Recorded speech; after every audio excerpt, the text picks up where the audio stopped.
Do you think that the 35 years felt like justice, though? What It should have never came to that, first of all.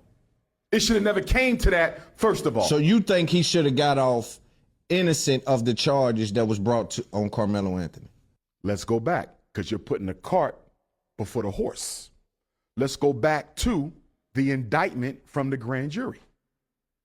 The grand jury decided Karmelo would be charged with murder. Who's on the grand jury, Loon? You don't know. It's a secret. I want you to see how white supremacy operates behind the scenes. You can't challenge the grand jury, Loon, because you don't even know who they are. Right. So the people who decided this 17-year-old would be charged with murder are complete secrets. And you and I both know they all white. Are you with me? So first, deal with the grand jury. Him being charged with murder was a crime in and of itself. So what do you say about the... More, you're moving too fast. Hold on. In Texas, if you're 17, you're automatically tried as an adult. Grand jury had no control over that. Are you with me? Yes. He was 17. He's automatically tried as an adult, but he doesn't automatically have to be indicted with murder. That could have been aggravated, right? Manslaughter. Right. There's a whole list of crimes that could have went with. So you're saying he should have been charged, just not with the first degree murder or whatever? Was it first degree? He didn't have to be charged at all. So this could have been self-defense. A white young boy body drops, and you think he should not have been charged? The reason you labeled it a white boy is you're putting it within the context of the racism of American society. Let me flip it around for you, Loon.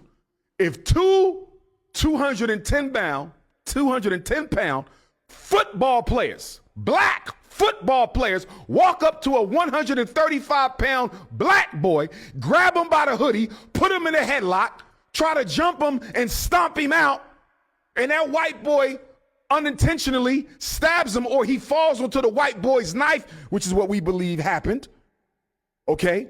Austin fell onto Karmelo's knife trying to attack him because the knife is 3.5 inches. The cut was only 2. Loon, if I'm stabbing you, why am I going halfway with a knife blade that's only 3.5 inches? You fell onto my knife. Regardless, Loon, do you really think those 2 black boys who fell on that white boy's knife are going to get convicted of murder in 35 years? No. Do you think they even get indicted with murder?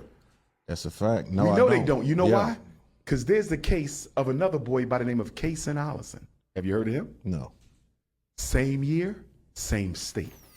Former Belton High student Kaysen Allison was sentenced today to the maximum 10 years in prison for the fatal stabbing of fellow student Joe Ramirez. This comes after a jury found Allison guilty of criminally negligent homicide, and a judge added a deadly weapon enhancement to his potential sentence. 6 News reporter Sydney Walker was in the courtroom for today's sentencing and has the latest. Nearly 3 years after Joe Ramirez died, the man who stabbed him will spend a decade behind bars. Judge Wade Faulkner sentenced Allison to 10 years in confinement in the institutional division. This comes after 9 witnesses testified, including the mothers of both Ramirez and Allison, school employees who responded to the stabbing, and Allison's therapist. 3 Belton ISD staff members described lasting trauma from that day: sleepless nights, anxiety, and PTSD. One teacher said the incident forced her into medical retirement. Joe's family tearfully shared how his loss has changed their lives and say they haven't received true justice. The defense presented Allison's parents and counselor, who testified about his growth and remorse over 3 years of therapy, revealing that Allison is now a father. Defense attorney Boyd warned that prison would be a, quote, death sentence for his client, and asked for just 2 years.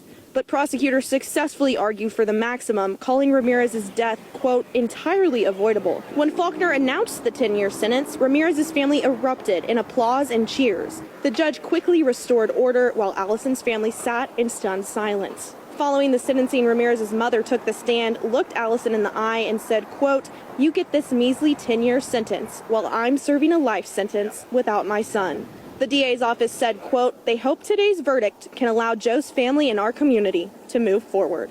Allison was immediately taken into custody and booked into the Bell County Jail, where he began his sentence today. In Belton City. What happened in Kaysen Allison's case, Loon? This white boy invited this Latino boy to the school's bathroom for a fight. The white boy, Kason Allison, was armed with a knife. He invites him to fight him with a knife. And in the course of the fight, he pulls out the knife, stabs the Latino 4 times. He dies alone. Same year, same state. He doesn't get charged with murder. He got charged with aggravated involuntary manslaughter or something to that effect. Guess what his sentence was? What? Premeditated. Karmelo didn't know they was coming into the tent. Kason's case, he invited the boy. He invited him to the bathroom, shanked him 4 times, loon, murdered him. Even the students in the school said he was saying he wanted to put him on life support. Guess what his charge was? Aggravated involuntary manslaughter or something similar. Guess what the sentence was? 10 years. Guess when he'll get paroled? In 5.